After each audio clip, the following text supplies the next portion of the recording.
উৎসব থেকে উন্নয়ন। আসানসোলের বারাবণীর প্রত্যন্ত জামগ্রাম থেকে সংখ্যালঘু অধ্যুষিত মাঝিয়ারা, অথবা চরণপুরে খনির কালো ধোঁয়া থেকে ব্যস্ততম হাটতলা, পাড়ার সমাধান থেকে শুরু করে বাড়ির মানুষের সমস্যার সমাধান, এক ডাকে যাকে পাওয়া যায়।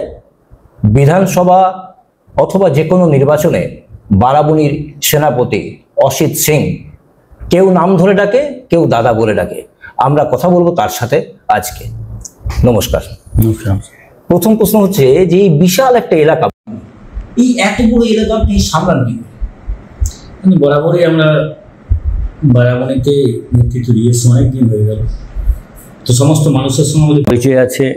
আমরা সকাল থেকে বাড়িতে 6টা থেকে আপনি বলছি বাড়ি যান, দেখবেন সমস্ত মানুষ যাদের অসুবিধা থাকে সকাল সকাল গিয়ে বাড়ি পৌঁছলে, তারপরে আমরা পার্টি বসি, তারপরে আমরা ব্লকে আমরা 24 ঘন্টায় মানুষকে টাইম দিই।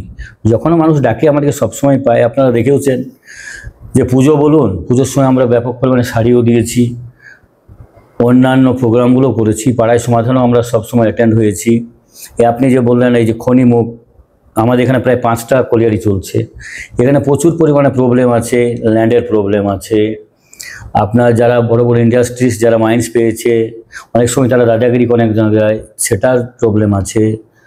এবং যাতে আমরা চাই যে এখানে খনিও চলুক, সাথে সাথে যাতে এলাকার উন্নয়ন হয় এবং মানুষের যাতে কোনো অসুবিধা না হয়, তার জন্য আমাদের এই চরণপুর হাটতলা নিয়ে আমাদের অনেক ঝামেলার সম্মুখীন হতে হয়েছিল। ইসিএল কর্তৃপক্ষ 2 বছর আগে তারা যেহেতু ইসিএল ল্যান্ডে তারা বসবাস করছে, ওরা চাইছিল না যে তারা কিছু টাকা পাক, কিন্তু এমএলএ সহযোগিতায় আমরা চেষ্টা করে তাদেরকে বাড়ির যে ন্যায্য মূল্য তারা পিডব্লিউডিতে দেওয়াও হয়েছে এবং তাদেরকে বাসস্থানের জন্য আমরা জায়গা ব্যবস্থা করছি।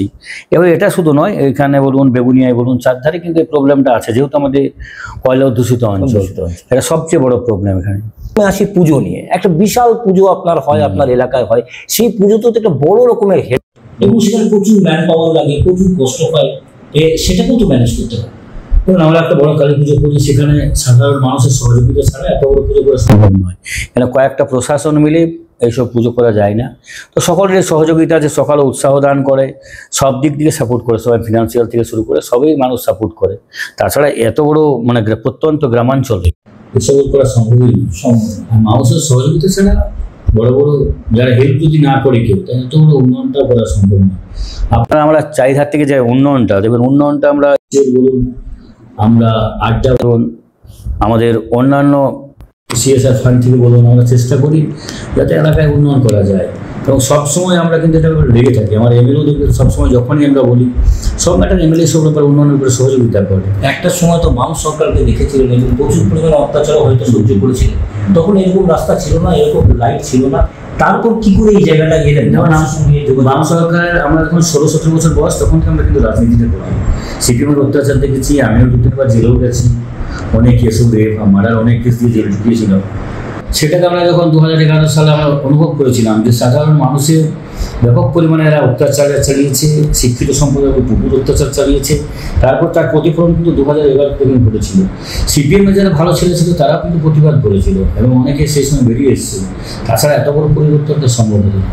সবাই একজোট হয়ে দিদিকে ভোট দিয়েছিল এবং 2011 পরিবর্তনটা হয়েছিল। তারপরে আমরা দিদিও বলেছিল বদলামে বদল চাই। দেখবেন কোনো কেস নেই, বিরোধীরা যেমন ছিল বহাল তবিয়তে আছে। এমন একটা কৌশল ব্যবহার করছেন যেখানে বিরোধীরা কিন্তু জমি খুঁজেই পাচ্ছে না, মাটি খুঁজেই পাচ্ছে না বারাবণীতে। তখন ওরা কার মানুষের উন্নয়ন ছাড়া, মানুষের পাশে যদি না দাঁড়ান আপনি বিপদে, আজ একটা পেশেন্ট, আপনি যে কোনো পেশেন্ট ধরুন, ওদের যতই আমরা স্বাস্থ্যসাথী কার্ড থাকুক, ওদের পুরো স্বাস্থ্যসাথী কার্ড আছে, দেখবেন পরিষেবা পাচ্ছে, সাথে সাথে ওদের ভর্তির জন্য গাড়ি থেকে শুরু করে সব ব্যবস্থা করে দেওয়া যায়। এবং ছোটো ছোটো অনেক সময় যাতায়াতের জন্য পয়সার প্রবলেম থাকে, অনেক কিছু প্রবলেম থাকে। এরা আমাদের তো বললাম, প্রত্যন্ত অঞ্চল একবারে সাধারণ মানুষ, এখনও আমরা সবাইকে শিক্ষিত করতে পারিনি। অনেক এসসি এসটি থেকে শুরু করে সংখ্যালঘু প্রচুর সম্প্রদায় আমাদের এখানে বসবাস করে, সব জাতি ধর্ম একসাথে থাকে। তো অনেক প্রবলেমের মধ্য দিয়ে আমরা কিন্তু চেষ্টা করি সবসময় তাদের পাশে থাকতে। যে কোনো ছোটো ছোটো প্রবলেম, আমি বলুন, এমএলএ সাহেব বলুন, এবং আমাদের যারা ছোটো ছোটো নেতৃত্ব আছে তারাও চেষ্টা করে, সবাই মিলে করেন। আমার পাড়া আমার সমাধান প্রায় 40টার বেশি করলেন। এই গ্রামাঞ্চলের মানুষ যারা, তারা অ্যাকচুয়াল কি চাইছে এবং তাদেরকে কি আপনারা? আমাদের আর 6-7টা ক্যাম্প বাকি আছে। ম্যাক্সিমাম আমাদের কিছু জলের প্রবলেম আছে এখনও। আমরা জল অনেকটা দিতে পেরেছি, তো জলের প্রবলেমটা এখনও আমাদের কিছু জায়গায় আছে। আর বৃদ্ধ ভাতাটা একটু প্রবলেম আছে, যেটা আমাদের হয়তো ডিসেম্বর জানুয়ারিতে পেয়ে যাবে। ঘরের প্রবলেমটা যেটা ছিল এখনো কিছু আছে, সেটা প্রায় প্রবলেম। রাস্তাঘাট তো আপনি দেখছেন আগের চেয়ে অনেক ভালো পজিশন রাস্তাঘাটের হয়েছে, কিন্তু এখন একটু প্রবলেম জলেরটা আছে। আমরা কাল পিএইচির একটা মিটিং অর্গানাইজ, ডিএম সাহেব থাকবেন, আমরা চেষ্টা করছি যাতে ইলেকশন আগে জলটাকে প্রবলেমটাকে শর্ট আউট করা যায়। এটা একটা বড় সমস্যা, সেটা হচ্ছে এই এলাকা শুধু না, সমগ্র শিল্পাঞ্চলে, সেটা হচ্ছে পুনর্বাসন সমস্যা। কিন্তু দেখা যাচ্ছে আপনারা ইসিএল এর সঙ্গে এগিয়ে দিচ্ছেন, কিভাবে সম্ভব হচ্ছে, মানে কি তাদের সঙ্গে আলোচনা করছেন? আলোচনা করে ওদেরকে পাশেই, দেখবেন বেশি দূর না, আমরা চরণপুরের ব্যাপারটাই বলছি, ওটা পাশে ল্যান্ড দেওয়া হয়েছে, ওদিকে ভেস্টেল ল্যান্ড। তাদেরকে বোঝানো হয়েছে যে যে জায়গাটা ওটা থাকে ওটা ধসপ্রবণ এলাকা, এখন ব্রিটিশ আমল থেকে ওটা ধসপ্রবণ এলাকা। ওইখানটাকে যদি এইখানে যদি মাইন্স নাও হতো, এলাকাটা কিন্তু হঠাৎ ওখান থেকে সরাতেই হতো।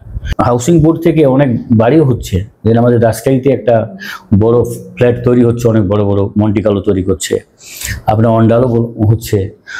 তো ধসপ্রবণ এলাকার জন্য কাজ চলছে। এটা পুরো ধসপ্রবণ এলাকা ছিল আপনার এই চরণপুরটা, মোটামুটি 50% বাড়ি ওরা ভেঙেও দিয়েছে। আমরা প্রায় এবারে 10টা সাবমার্সাল দিয়েছিলাম মিছিলের সহযোগিতায়, কিন্তু সাবমার্সাল করতে গিয়ে প্রায় 2-3টে জায়গায় ধসের এলাকা, মানে জল পাওয়া যাচ্ছে না, পুরো ধসপ্রবণ এলাকা, জল পাওয়া যাচ্ছে না।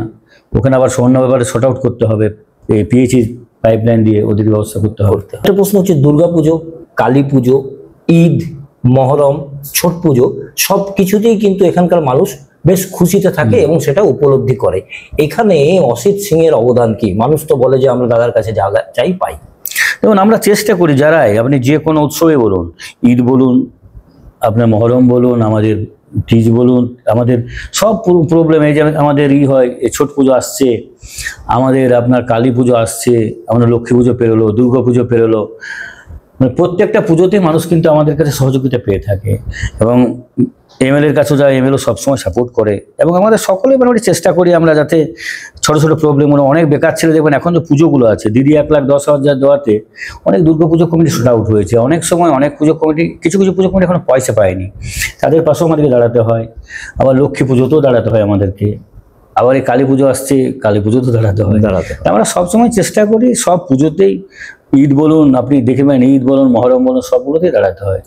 এবং এমনকি আদিবাসীদের বান্না উৎসব বলুন, সবগুলোতেই আমরা, বস্ত্র শুধু নয়, ওদের গ্রামের লাইট থেকে শুরু করে সবগুলোতে আমরা সক্রিয়ভাবে অংশগ্রহণ করে থাকি। যেগুলো মৌলিক পরিষেবা, যেটাকে বলা হয় রুটি কাপড়া মকান, সবকিছুর ব্যবস্থা আপনারা করছেন, বারাবণীর মানুষ পাচ্ছে। এর চিন্তা ভাবনা কোত্থেকে আসছে? এবং অন্যান্য জায়গা থেকে কিন্তু খুব বেশি পরিমাণ এখানে হচ্ছে এটা।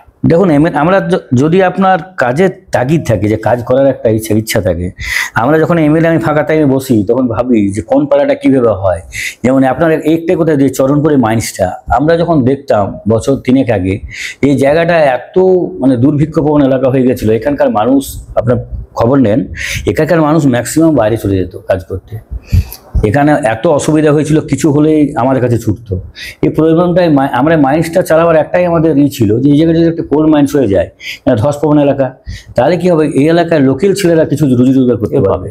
এখন আপনারা গিয়ে দেখুন যে ম্যাক্সিমাম ছেলেরা কিন্তু ইনভলভ আছে, প্রায় 200-র উপর ছেলে চাকরি করছে, অনেক ছেলে খালাসি করেছে, অনেক ডাম্পার কিনেছে, অনেক কিছু করে, এবং জায়গাটা মোটামুটি কিন্তু এখন ভালো পজিশনে আছে।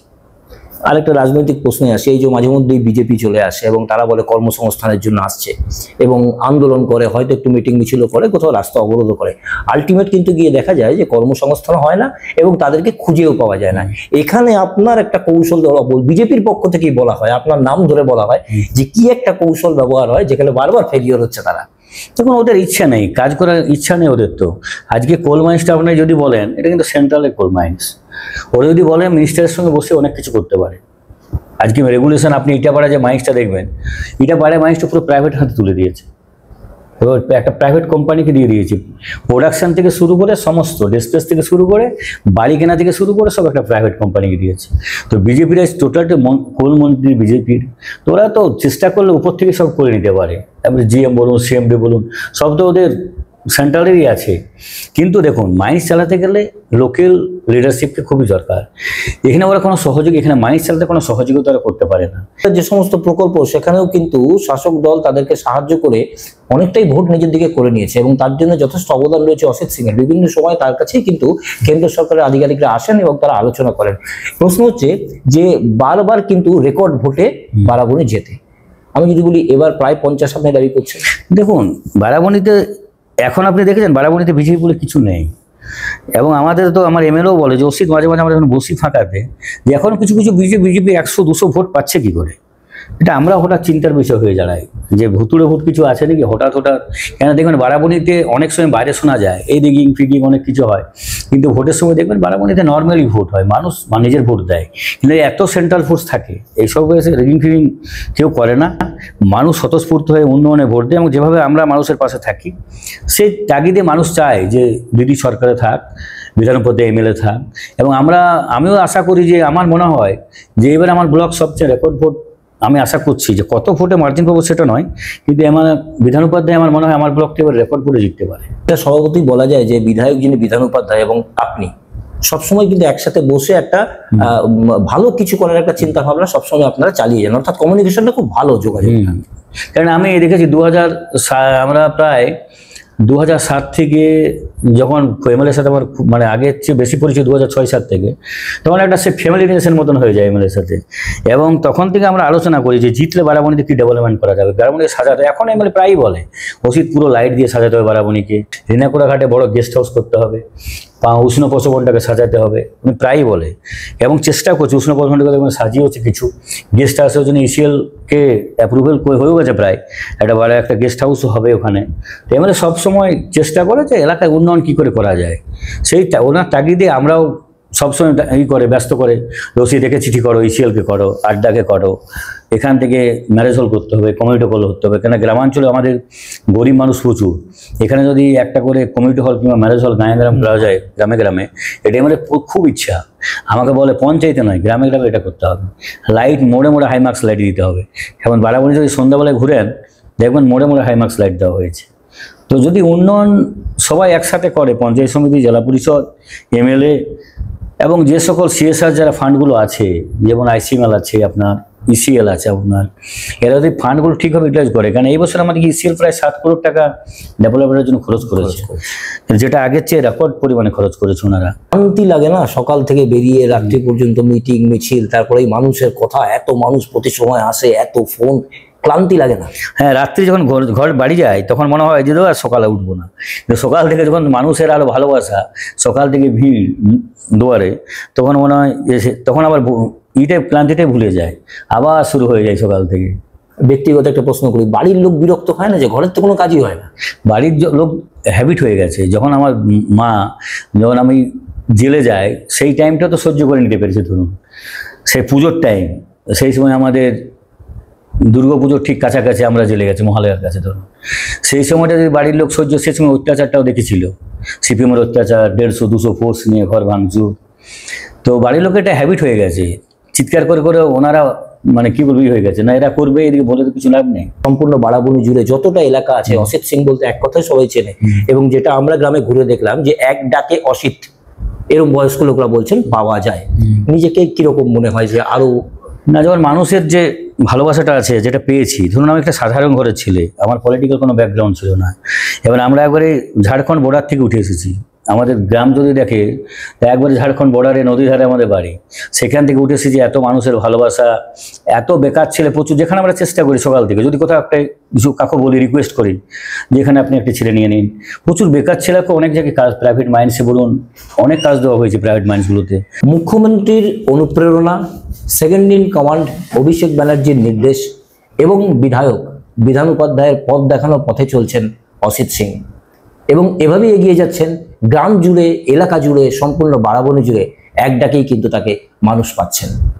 ভোট খুব সামনেই, 50,000 তো দাবি করছেনই, যেহেতু বিরোধীদের কোনো অস্তিত্বই নেই এখানে। কিন্তু একটা শেষ প্রশ্ন, একদম শান্তির পরিবেশ রেখে বিরোধীদের মুছে দিলেন কিভাবে? দেখুন, আমরা বিরোধী যারা আছে তাদের বাড়িও আমরা গেছি, আমার গ্রামের কথাই বলছি। আমরা যারা সিপিএম লিডারশিপরা আছে, বিজেপি নেতৃত্ব করতো, তাদের বাড়িতেও গেছি। এবং তারাও যখন বিপদে পড়েছে আমরা কিন্তু বারবার ওদের পাশে দাঁড়িয়েছি। এবার একবার ভুল করলো, সেকেন্ডবার ঠিক ভুল করলো, 3বার বলেছে না ভাই পাশে তো এদিকেই পাচ্ছি। কারণ আস্তে আস্তে তারা টিএমসি করতে মানে ভালোবেসে টিএমসিকে আসছে, যে টিএমসি করে আমাদের অন্য পার্টি করে আমাদের বরং অসুবিধা হচ্ছে, কিন্তু তা সত্ত্বেও আমাদের টিএমসি সাপোর্ট করে সব সময়।